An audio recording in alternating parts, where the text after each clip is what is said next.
आप लोग जितने भी भाई नए हैं तो चैनल को सब्सक्राइब अवश्य कीजिएगा, और प्लेलिस्ट बना दिया हूँ तो प्लेलिस्ट में जाकर और भी वीडियोज है प्रैक्टिस सेट का, इसके पीछे 5, तो उसे अवश्य देखिएगा, तब इस क्लास को देखिएगा, ठीक है।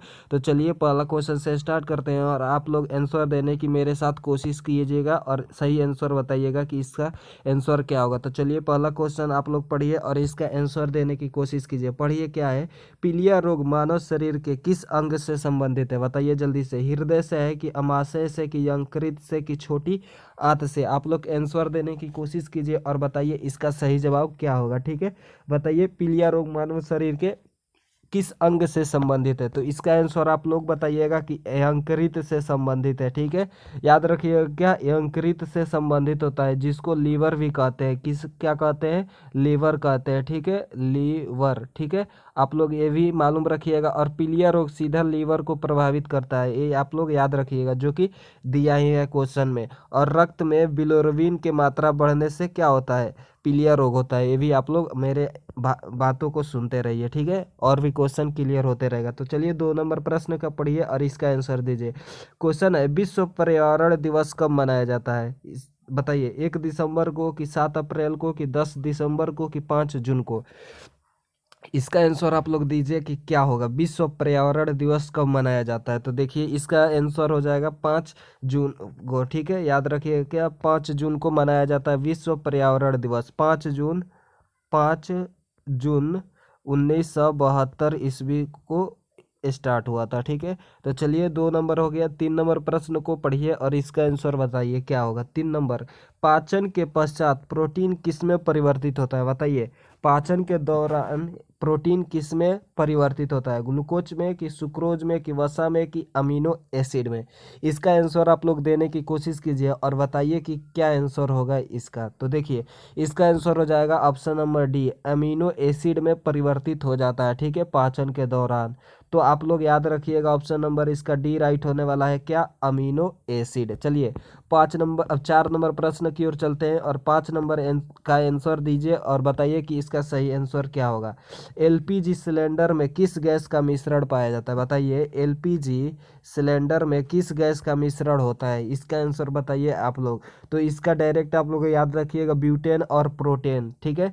याद रखिएगा क्या हो जाएगा इसका ऑप्शन नंबर डी, ब्यूटेन और प्रोपेन। याद रखिएगा ऑप्शन नंबर इसका डी राइट होने वाला है, ठीक है। एक सेकेंड, आप लोग को डी, सॉरी थोड़ा सा मिस्टेक हो जा रहा है लिखने में।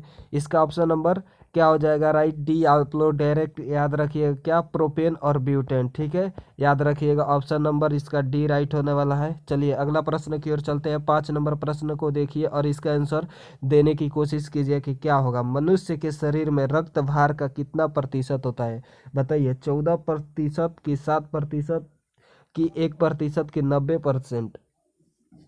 इसका आंसर बताइए आप लोग कि मनुष्य के शरीर में रक्त भार का कितना प्रतिशत होता है, इसका आंसर बताइए जल्दी से। तो इसका आंसर हो जाएगा ऑप्शन नंबर बी, 7% होता है, ठीक है। और एक स्वस्थ मनुष्य के शरीर में 5 से 6 लीटर दूध का खून होता है, ठीक है। ब्लड 5 से 6 लीटर स्वच्छ स्वच्छ मनुष्य के शरीर में होना चाहिए, ठीक है।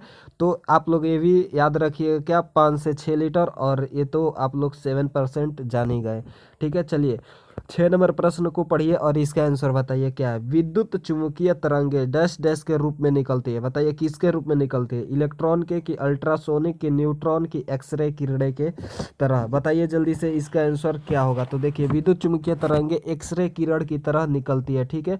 ऑप्शन नंबर आप लोग याद रखिएगा डी, इसका करेक्ट आंसर होने वाला है क्या, एक्सरे।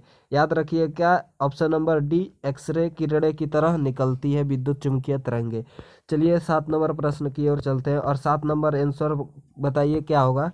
क्या है, गति का सूत्र बताना है, डिस्टेंस बराबर स्पीड बराबर बताना है आप लोग का, क्या सही आंसर होगा, ठीक है। तो स्पीड बराबर आप लोग दीजिए, आंसर क्या होगा। दूरी बटा समय होता है कि समय गुणे दूरी की समय प्लस दूरी की समय बट्टे दूरी।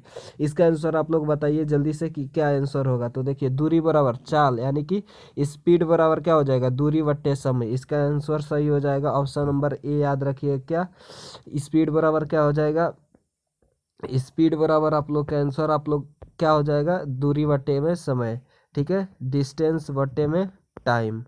यहाँ पे स्पीड। तो ये आप लोग याद रखिएगा। चलिए 7 नंबर हो गया। 8 नंबर प्रश्न पढ़िए और इसका आंसर दीजिए क्या है। द ओरिजिन ऑफ स्पेसीज नामक पुस्तक लिखी गई, बताइए। लेनमार्क ने, कि डार्विन ने, कि ओमरिन ने, कि डकेल ने।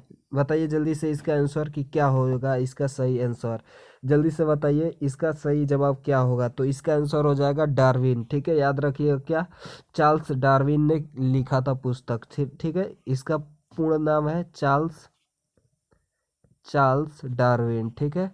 डार्विन इसका पूर्ण नाम है। तो आप लोग ऑप्शन नंबर बी याद रखिएगा, क्या, डार्विन ने लिखा था। चलिए 9 नंबर प्रश्न को पढ़िए और इसका आंसर बताइए। निम्न में से सबसे अधिक तरंग दैर्घ्य वाला प्रकाश होता है, बताइए। लाल रंग, कि नीला, कि हरा, कि बैंगनी। बताइए सबसे ज़्यादा तरंग दैर्घ्य किस रंग में होता है, इसका हम लोग को बताना है सही जवाब। तो इसका आंसर हो जाएगा लाल रंग में सबसे ज़्यादा तरंग दैर्घ्य वाला प्रकाश है, ठीक है। जिसका तरंग दैर्घ्य होता है 7800 एंगस्ट्रॉम, ठीक है। याद रखिएगा। चलिए 10 नंबर प्रश्न की ओर चलते हैं और 10 नंबर प्रश्न को पढ़िए और इसका सही जवाब देने की कोशिश कीजिए कि क्या सही जवाब होगा। है क्वेश्चन, निकट दृष्टि दोष से पीड़ित व्यक्ति को कौन सा लेंस लगवाना पड़ता है, बताइए। उत्तल लेंस, की अवतल लेंस, की समतल लेंस, की इनमें से कोई नहीं। बताइए निकट दृष्टि दोष से पीड़ित व्यक्तियों में कौन सा लेंस लगाया जाता है, बताइए। तो इसका सही जवाब हो जाएगा, आप लोग बताइएगा, अवतल लेंस लगाया जाता है, ठीक है। याद रखिएगा, जिसमें आप लोग ऑप्शन नंबर बी सही बताइएगा, अवतल लेंस। और दूरदृष्टि दोष के लिए उत्तल लेंस का प्रयोग किया जाता है, ठीक है। ये भी आप लोग याद रखिएगा। चलिए 11 नंबर प्रश्न देखिए। 11 नंबर प्रश्न आप लोग पढ़िए, क्या है। हाइड्रोजन का सबसे भारी समस्थानिक का नाम बताइए। प्रोटियम है, कि नाइट्रियम है, कि ड्यूटेरियम है, कि इनमें से कोई नहीं। जल्दी से इसका बताइए जवाब कि हाइड्रोजन का सबसे भारी समस्थानिक पूछा है। क्या पूछा है, भारी। यहाँ पे गौर कीजिएगा, क्या भारी पूछा है। तो भारी पूछ दे तो आप लोग ड्यूटेरियम बताइएगा। सबसे भारी होता है ड्यूटेरियम। इस हाइड्रोजन का 3 समस्थानिक होता है, ठीक है। प्रोटियम, ड्यूटेरियम और ट्राइटियम, ठीक है। तो इसमें सबसे भारी होता है ड्यूटेरियम। तो ऑप्शन नंबर उसका क्या सही हो जाएगा, इसका तो सही होगा। आप लोग सी ऑप्शन करेक्ट कीजिएगा, क्या, ड्यूटेरियम, ठीक है। समझ में आ चुका होगा आप लोग को, क्या, ड्यूटेरियम, जो कि ऑप्शन नंबर क्या है, राइट, सी ऑप्शन। चलिए अब 12 नंबर प्रश्न को पढ़िए और इसका आंसर दीजिए क्या है। 12 नंबर प्रश्न आप लोग पढ़िए। लेंस किस कांच से बना होता है, बताइए। पाइरेक्स कांच से, कि सोडा कांच से, कि फिलंट कांच से, कि फुक्स कांच से। इसका आंसर बताइए क्या सही होगा। तो देखिए लेंस बना होता है फिलंट कांच से, ठीक है। याद रखिए क्या, फिलंट कांच से। और इसका उपयोग किस में किया जाता है, कैमरा हो गया, कैमरा, दूरबीन, दूरबीन। एक सेकेंड लिख दे, थोड़ा सा टाइम लगेगा, रुक जाइए। क्या है, इसका उपयोग होता है कैमरा, कैमरा, दूरबीन हो गया, दूरबीन, और भी होता है, लिख नहीं पाते हैं, इसलिए थोड़ा आप लोग भाषा पे हमारे गौर कीजिएगा और सुनते रहिए भाषा को कि क्या कह रहे हैं, ठीक है। तो चलिए कैमरा हो गया, दूरबीन हो गया और लेंस बनाने में इसका उपयोग किया जाता है, ठीक है, फिलंट कांच का। चलिए क्लियर हो चुका होगा। चलिए 13 नंबर प्रश्न को पढ़िए और 13 नंबर क्वेश्चन आप लोग पढ़िए और इसका जवाब दीजिए। क्या है, रात्रि में तारों का टिमटिमाना है, बताइए। कौन सा परिवर्तन होता है, बताइए। पूर्ण आंतरिक परावर्तन, की अपवर्तन, की परावर्तन, की व्यतिकरण। इसका सही जवाब बताइए। रात्रि में तारों का टिमटिमाना कौन सा परिवर्तन होता है। तो इसका सही जवाब हो जाएगा अपवर्तन के कारण, ठीक है। अपवर्तन के कारण होता है रात्रि में तारों का टिमटिमाना। तो ऑप्शन नंबर इसका बी याद रखिए, क्या, अपवर्तन। चलिए 14 नंबर प्रश्न को देखिए और इसका जवाब दीजिए। विभवांतर मापने की इकाई पूछा है, बताइए जल्दी से। अमीटर, की वोल्ट मीटर, की बैरोमीटर, की फेदोमीटर। इसका आंसर बताइए जल्दी से कि विभवांतर मापा जाता है किससे, इसकी इकाई बताना है। तो विभवांतर मापा जाता है वोल्ट मीटर से, ठीक है। ऑप्शन नंबर इसका सही हो जाएगा, क्या, बी ऑप्शन राइट हो जाएगा, ठीक है। वोल्ट मीटर से मापा जाता है। और देखिए वायुमंडल दाब मापा जाता है बैरोमीटर से, ठीक है। ये वायुमंडल, ठीक है, वायुमंडलीय दाब मापा जाता है किससे, बैरोमीटर से। और समुद्र की गहराई मापा जाता है फायदोमीटर से। तो 2 क्वेश्चन और भी क्लियर हो चुका है। चलिए अगला प्रश्न देखिए क्या है। अगला है 15 आवर्त सारणी का पहला तत्व का नाम बताइए। हाइड्रोजन की, हीलियम की, लिथियम की, इनमें से कोई नहीं। आप लोग जल्दी से इसका आंसर बताइए। बहुत ही अच्छा क्वेश्चन है। आवर्त सारणी का पहला तत्व का नाम बताना है, जल्दी से बताइए। इसका सही जवाब क्या हो जाएगा, ठीक है।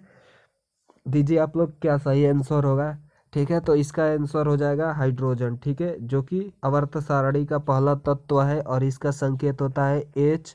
और इसका परमाणु रासायनिक संख्या हो जाएगा 1, ठीक है। हाइड्रोजन H1 और इसका परमाणु भार हो जाएगा क्या, 1.008, ठीक है, परमाणु भार हो जाएगा। तो यही हो गया इसका सही जवाब। ऑप्शन नंबर ए याद रखिएगा 15 का।